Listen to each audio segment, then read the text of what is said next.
Statement by Minister Sri Jagat Prakash Nadda ji. Chairman, sir, I am happy to inform the House that the Cabinet has approved the National Health Policy 2017.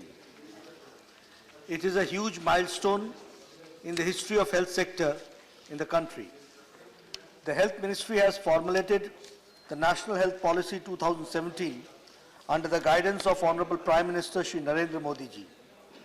The last National Health Policy was formed in 2002.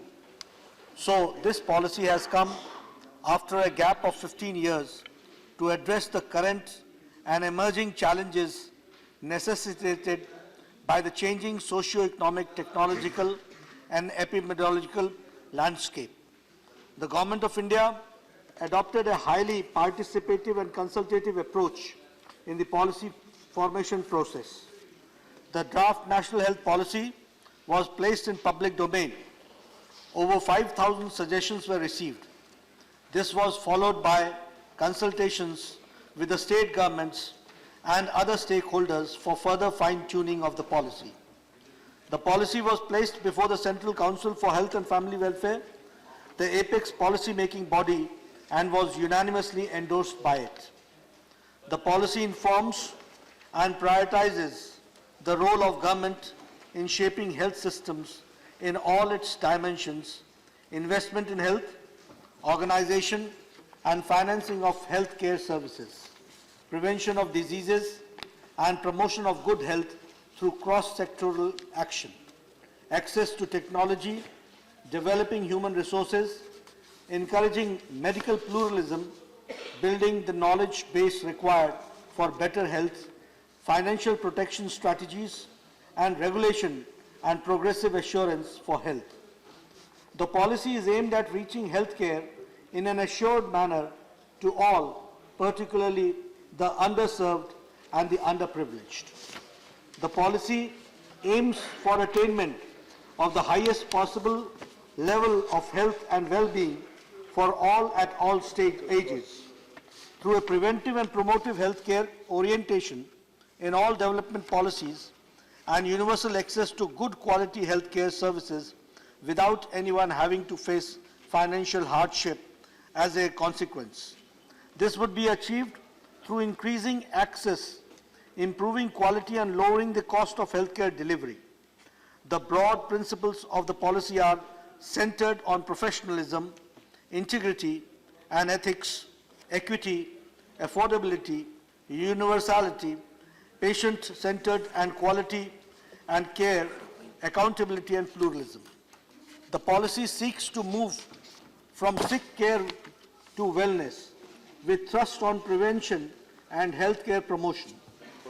While the policy seeks to reorient and strengthen the public health systems, it also looks afresh at strategic purchasing from the private sector and leveraging their strengths to achieve national health goals.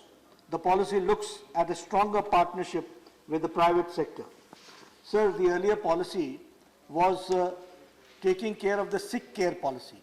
Now we are making it preventive and promotional health care policy, where we are taking more concentration on the prevention part.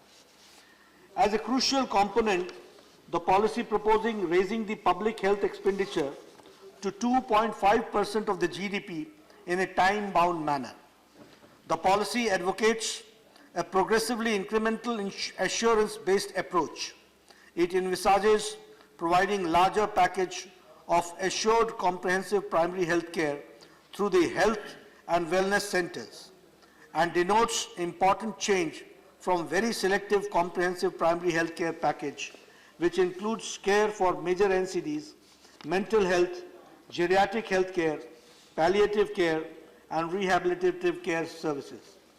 It advocates allocating major proportions, 2/3 or more, of resources to the primary health care. It aims to ensure availability of 2 beds per 1,000 population distributed in a manner to enable access within the golden hour. In order to provide access and financial protection, it proposes free drugs and free diagnostics and free emergency and essential healthcare services in public hospitals. Sir, we are developing a process where we are giving free drugs and free diagnostic facilities and also taking care of the emergencies. So this is a shift from the previous health policy. The policy also assigned specific quantitative targets aimed at reduction of disease prevalence, incidence under the three broad components, namely A, health status and program impact, B, health system performance, and C, health system strengthening aligned to the policy objectives. Some key targets that the policy seeks to achieve are life expectancy and healthy life. Increase life expectancy at birth from 67.5 to 70 by 2025. So this policy itself commits that we will go target-oriented and time-bound manner that we are going to do it, and which we have expressed here in the policy itself. B is establish regular tracking and disability-adjusted life years, DALI, index as a measure of burden of disease and its trends by major categories by 2022. Reduction of total fertility rate to 2.1 at national and subnational level by 2025. Mortality age and of cause.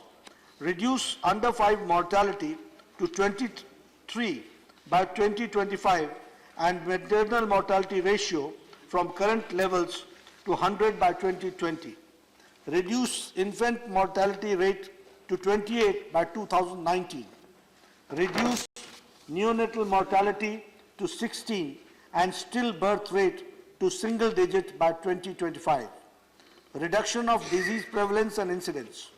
A, achieve global target of 2020, which is also termed as the target of 90-90-90 for HIV/AIDS. That is, 90% of all people living with HIV know their HIV status.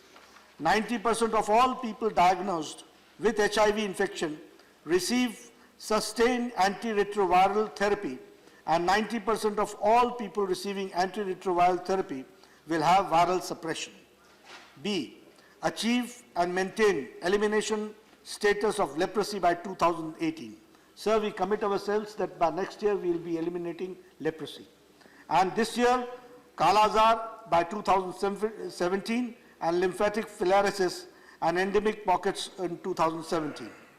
To achieve and maintain the cure rate of 85% in new sputum positive patients for TB and reduce incidence of new cases to reach elimination status by 2025. The MDG for tuberculosis is 2030, but we have ourselves committed that we will be ending tuberculosis by 2025. To reduce the prevalence of blindness to 0.25 per thousand by 2025, the disease burden by 1/3 from current levels. To reduce premature mortality and cardiovascular diseases, cancer, diabetes, or chronic respiratory diseases by 25% by 2025. Sir, we have started a universal screening where we are screening for blood pressure, for diabetes, for cervix cancer, for breast cancer, and for oral cancer. We will be starting in 100 districts, and the 100 districts training is going on. By April, we will be starting in the first 100 districts, and in a phased manner, we will be going for early screening of blood pressure, diabetes, cervix cancer, oral cancer, and breast cancer. This policy focuses on tackling the emerging challenge of non-communicable diseases. It supports an integrated approach where screening for most of the prevalent STDs with secondary prevention would make a significant impact on reduction of morbidity and preventable mortality. We are sure to achieve these targets with the active participation and collaboration of the states. The policy envisages a three-dimensional integration of Ayush systems encompassing cross-referrals, co-location, and integrative practice across systems of medicines. This has a huge potential for effective prevention and therapy that is safe and cost-effective. Yoga would be introduced much more widely in school and workplaces as a part of promotion of good health. Sir, the other systems of medicines are also being mainstreamed.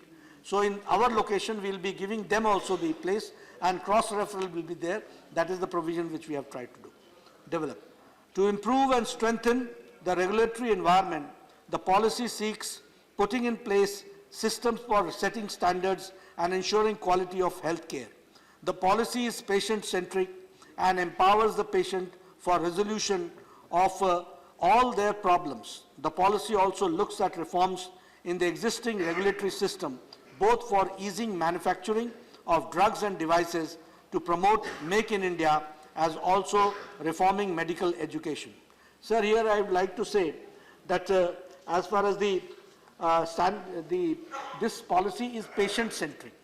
So we are empowering the patient that we will have a national organization for standards of treatment, and protocols will be developed. And we will be also having tribunals where there will be a redressal for the patient, and wherever the treatment is done, if it is not up to the standard, he will get the redressal from that, from those tribunals. So we are making it, empowering the patient in this policy. And as far as the Making in India is concerned, at this point of time, 70% of the appliances are being imported. So we are trying to decentralize and deregulate the regulations so that most of the equipments are made in India under the Make in India program. The policy has its center the person who seeks the needs of medical care. The policy advocates development of cadre of mid-level service providers, nurse practitioners, public health cadre to improve availability of appropriate health human resources. The policy also seeks to address health security and make India for drugs and devices. It also seeks to align other policies for medical devices and equipment with public health goals. The policy envisages a time-bound implementation framework with a clear deliverables and milestones to achieve the policy goals. So these are the highlights of the policy which has been cleared by the Cabinet yesterday, and I've placed before the Parliament. And Thank you. Thank you very much. So we are entitled to ask clarifications. Yes. I think sometime next week, Yes. Depending on the minister's convenience, Yes, yes. a time may be set aside, because this is a very important document, very important questions have to be discussed. Rightly pointed out. I want that this discussion should take place because after due deliberations, we have come out with a policy which is going to see to it that India becomes a healthier India. Clarifications will be sought for, no problem, in due course. In due course. Can a- No, after the budget. No, next discussion week is sometime, All right. It the will be minister done. should give us an assurance that he will...